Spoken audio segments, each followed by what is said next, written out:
जी नमस्कार। अभी आपने ये जो गाना सुना, इस गाने के उपलक्ष्य में जो है अरविंद अकेला कल्लू ने पवन सिंह को क्या बोला सामने में जाके, तो आपको हम इस वीडियो में बताने वाले हैं यही बात कि वाह, वो जो है अरविंद अकेला कल्लू ने बवाल करने वाला बात बोल दिया है। जी हाँ, क्यों बताएंगे सारी बातें, लेकिन जैसा आप सब जानते हैं कि अभी का डेट में जो है पूरा इंडिया में खोजत खोजत भइल सजिया से भोर गौवा जवाहर मच गइल बाटे शहर। अभी ये जो गाना है एकदम फेमस है, इसका कोई काट नहीं है। और वहीं जो है खेसारी लाल यादव का भी जो है 3 गाना ट्रेंडिंग पे बैक टू बैक स्टार्ट हो रहा है।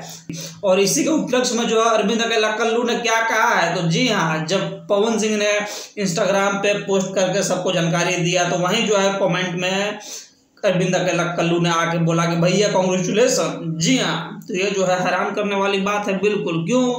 क्योंकि ये अरविंद अकेला कल्लू जब कल खेसारी लाल यादव का जन्मदिन था, तो जो है जन्मदिन का बधाई नहीं दिए, वहीं जो है पावर स्टार को बोले कांग्रेचुलेसन। तो ये भी अच्छा बात है, हम कुछ नहीं बोल रहे। जी हाँ, हमारा काम है देना जानकारी। हम जो है वो इस विवाद में नहीं चाहता हूँ पढ़ना। जो बात था आपको हम कह दिया, ठीक है। बाकी अब आपका समझना काम है। इस वीडियो को देख के आपको कैसा लगा है कमेंट सेक्शन में भाई को कमेंट करके बताना मत भूलिएगा, ठीक है।